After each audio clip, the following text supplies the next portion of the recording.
అలానే బంగారయ్య శర్మ గారు ఇక్కడ మనం చూసినట్లయితే ముఖ్యంగా మనం మాట్లాడుకోవాల్సింది రాజగోపురాల గురించి.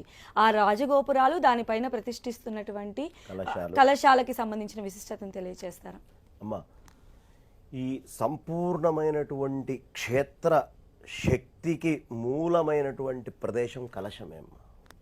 అక్కడి నుంచే సమస్తమైనటువంటి శక్తుల్ని ఆవాహన అనేది చేసేది. అంటే ఈ భూమి కింద రాగి రేకులు ఇవి ఏవేవైతే మన నవరత్నాలు నవధాన్యాలు అన్నీ వేస్తారో ఈ కిందకి అనుసంధానం చేయడానికి, ఇప్పుడు ఒక ఎక్స్పెరిమెంట్ చేసేటప్పుడు క్యాథోడ్ యానోడ్ అని రెండు ఎట్లా పెట్టుకుంటామో అట్లా ఈ కిందకి ఆకాశానికి సంపర్కం ఉండాలి అనేటటువంటి సిద్ధాంతం తెలిసినటువంటి వాళ్ళు వైదిక ధర్మానికి చెందినటువంటి మహర్షులు. కాబట్టి పైన కింద సమతౌల్యంగా తీసుకొని వెళ్ళి ప్రతి భాగంలో ఎక్కడైతే ఇవన్నీ వేయబడ్డాయో ఆ ప్రదేశాల్లో మొత్తంలో ఆలయ శిఖరాలన్నింటినీ తీసుకొని వెళ్ళి అక్కడ ఆ శిఖరాల మీద ప్రతిష్ఠిస్తారు. 82 ఆలయ శిఖరాలు ఉన్నాయి ఇక్కడ. ఏకకాలంలో పూర్తిగా అభిషేకము అనేది కూడా ఇక్కడ చేయబోతూ ఉన్నారు. కాబట్టి ఈ శక్తి యొక్క సమతౌల్యతని మొత్తాన్ని ఉంచి అది భక్తుడికి పూర్తిగా చేరేట్టుగా అక్కడ నిల్చొని అర్చన చేసే వాళ్ళకి, ఆ ప్రదేశంలో నిల్చుండే వాళ్ళకి, ఆ ప్రదేశంలో తిరిగేటటువంటి వాళ్ళకి అందరికీ కూడా శక్తినివ్వడానికి కేంద్ర స్థానం కింద దాన్ని తయారు చేస్తారు. అందుకని ప్రధానంగా ఈ కలశాలు అనేటటువంటివి అక్కడ పెట్టడం జరుగుతుంది. ఈ కలశాలు ప్రతి 12 ఏళ్లకి ఒకసారి మళ్ళీ సంప్రోక్షణ చేస్తారు. ప్రతి పుష్కర కాలానికి దాన్ని సంప్రోక్షణ చేస్తూ ఉండాలి, ఇలా అభిషేకాదులు చేస్తూ ఉండాలి. తద్వారా ఎప్పటికప్పుడు ఆ శక్తి అనేటటువంటిది ఆ ప్రదేశంలో ఎలా నిల్చోబెట్టాలి. ఆకాశతత్వం ఉంది, వాయుతత్వం ఉంది, పృథ్వీతత్వం ఉంది, సంప్రోక్షణ అనేటటువంటిది జలతత్వము, మొత్తము వాతావరణంలో ఉండేటువంటి అగ్నిని వికేంద్రీకరించుకొని చేసేటటువంటి పంచభౌతిక పంచభూతాత్మకమైనటువంటి పూజ మొత్తము కూడా ఈ కలశాల యందు మనకు కనిపిస్తుంది. శిఖరాలు కలశాల యందు. ఇక ఉగ్రస్వరూపము అంటే ఇందాడి నుంచి మీరు శత్రువుల్ని ఏదో చేయడం, శత్రువుని చేయడానికే ఉగ్రస్వరూపం కాదమ్మా, భక్తుణ్ణి రక్షించడానికి కూడా ఉగ్రస్వరూపం కావాలి. మనమందరము సంసారము అనేటటువంటి గోతుల్లో పడి ఉన్నాం. ఇప్పుడు గోతిలో ఎవరైనా ఓ పిల్లవాడే వెళ్ళి కాస్త గుంటలో పడ్డాడు అనుకోండి, నాన్న రా అని శాంతంగా వాడిని బయటికి లాగలేము. ఒక ఉగ్రత్వాన్ని మన లోపలికి ఆవాహన చేసుకుంటే కానీ గోతిలో ఉండేటటువంటి వాడిని పైకి లేపలేము. కాబట్టి అలా సంసారం అనేటటువంటి గోతుల్లో పడ్డ మనందరినీ ఉద్ధరించడం కోసం వచ్చినటువంటి తత్వము ఉగ్రతత్వము.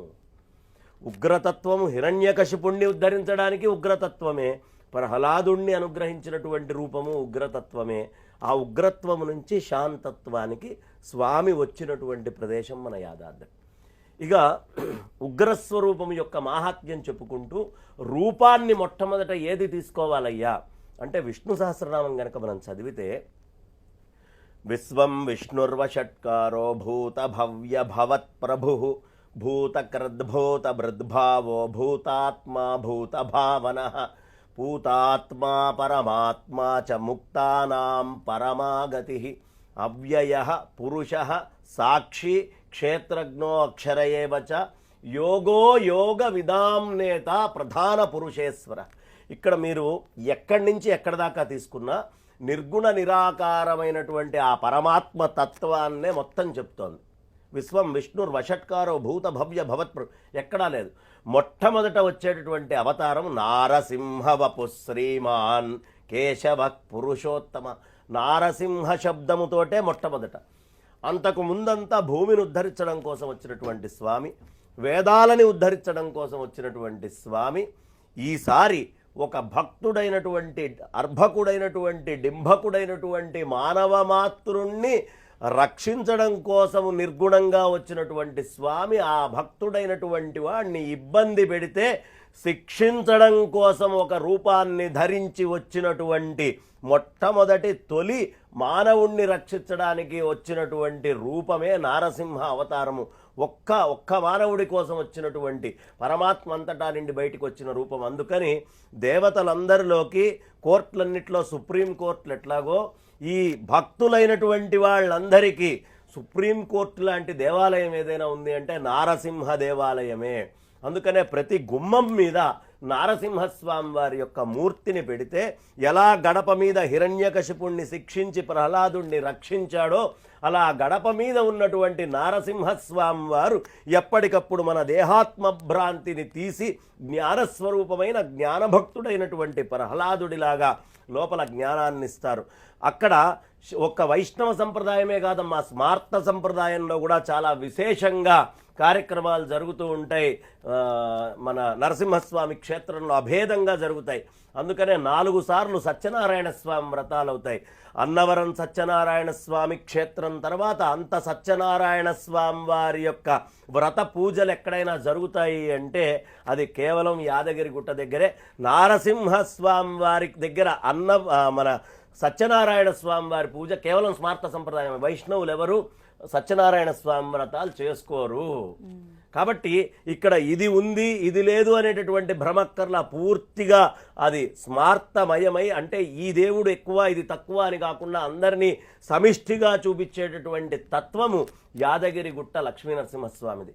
ఇంకా గొప్ప విషయం ఏమిటి అంటే శంకరాచార్యులు వారు చెప్తారమ్మా, శంకరాచార్యులు వారు ఎలాంటి శంకరాచార్యులు వారు ప్రహ్లాదుడిలాగా ఒక కాపాళికుడు వచ్చి నీ శరీరం కావాలరా నాకు అని అడిగితే తీసుకో, నాకు ఈ శరీర భ్రాంతి లేదని ఇలా కూర్చొని తపస్సులో ఉంటే ఆ శరీరాన్ని పరశువుతోటి ఖండించబోతే సాక్షాత్తు నారసింహస్వామి వారే పద్మపాదుడి శరీరంలోకి వచ్చి నారసింహుడిగా వచ్చి వాళ్ళందరినీ కాపాడారు. అంటే దేహాత్మభ్రాంతి లేనివాడిని కాపాడేటటువంటి వాడు నారసింహుడే, దేహాత్మభ్రాంతి కోసం చేసేవాడిని శిక్షించేది ఆనాడు హిరణ్యకశిపుడి ఘట్టమే శంకరుల విషయంలో మళ్ళీ ఆవిర్భావమైంది. అలాంటి శంకరాచార్యుల వారు ఒక్క మాట చెప్తారమ్మా, లక్ష్మీ నృసింహ కరావలంబ స్తోత్రం ఇవన్నీ రాశారు. కానీ త్వత్ప్రభుజీవన ప్రియమిచ్చసి చేన్నరహరి పూజాం కురు సతతం ప్రతిబింబాలంకృత మాతనుతే ప్రతిబింబాలంకృత ధృతి కుశలో బింబాలంకృత మాతనుతే. ఎంత అద్భుతమైన ప్రయోగం! భజ భజ లక్ష్మీ నృసింహ పదపద్మానఘ సరసీరుహమకరందం అని చెప్పారు.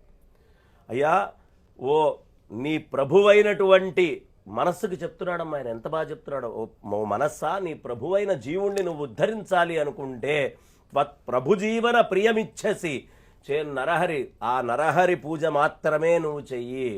ఎందుకు అంటే నువ్వు ప్రతిబింబము అనేటటువంటి వాడు జీవుడు, బింబము పరమాత్మ. ఈ ప్రతిబింబాన్ని నువ్వు ఉద్ధరించాలి అంటే బింబానికి పూజ చేయాలి. ఇప్పుడు నువ్వు ఉన్నావమ్మా, చక్కగా అలంకారం చేసుకున్నావు, రకరకాల నగలు చెవులకి అన్నీ పెట్టుకున్నావు.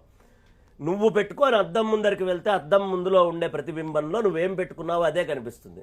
కానీ నువ్వు అద్దం ముందు నిల్చొని నీ రూపము అద్దంలో ఉన్నదానికి నువ్వు అన్ని నగలు చెవుపోగులు అన్ని అద్దంలో ఉన్నదానికి అలంకరిస్తూ పోయావనుకోమ్మా, ప్రయోజనం ఏమైనా ఉందా? అలాగే నీ లోపల ఉండే జీవుడికి అనేక రకాలైనటువంటి కోరికలు ఈ భౌతిక ప్రపంచంలో ఉంటాయి. ఈ భౌతికమైనటువంటి కోరికల కోసం అది ఎప్పుడూ అడుగుతూనే ఉంటుంది. ఆ కోరికల్ని నువ్వు ఎంత తీర్చినా అదంతా వృధా, ప్రతిబింబానికి చేసిన అలంకారం లాంటిది. నారసింహస్వామిని కనుక తీసుకొని అలంకరించుకుంటే నీ లోపల అంతటా అదే ఉంటుంది. అద్దాల మండపం ఉందమ్మా, అద్దాల మండపం మధ్యలో లక్ష్మీ నరసింహస్వామి వార్ల మూర్తుల్ని మనం పెట్టాం.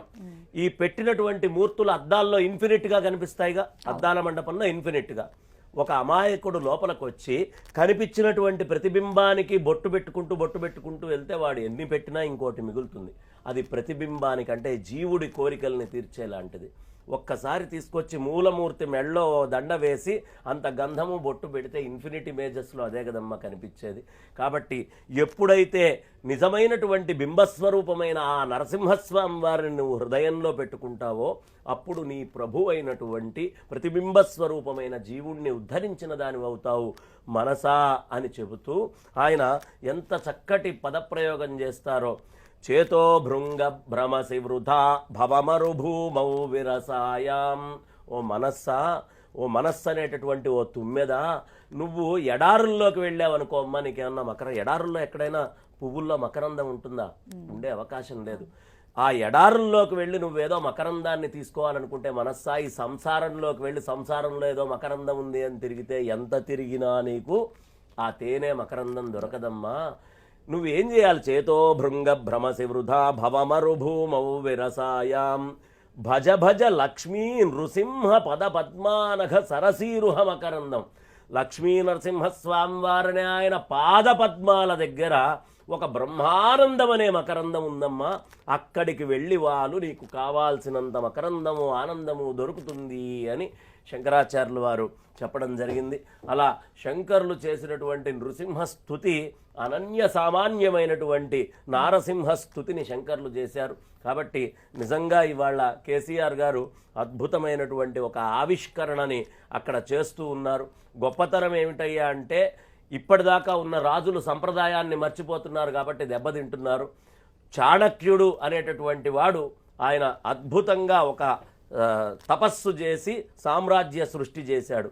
ఆ తపస్సు నుంచి బయటికి వచ్చి బౌద్ధములోకి వెళ్ళాడు అశోకుడితోటి చరిత్ర ముగిసిపోయింది, మౌర్య సామ్రాజ్యంది. ఆ తర్వాత పెద్ద లేదు.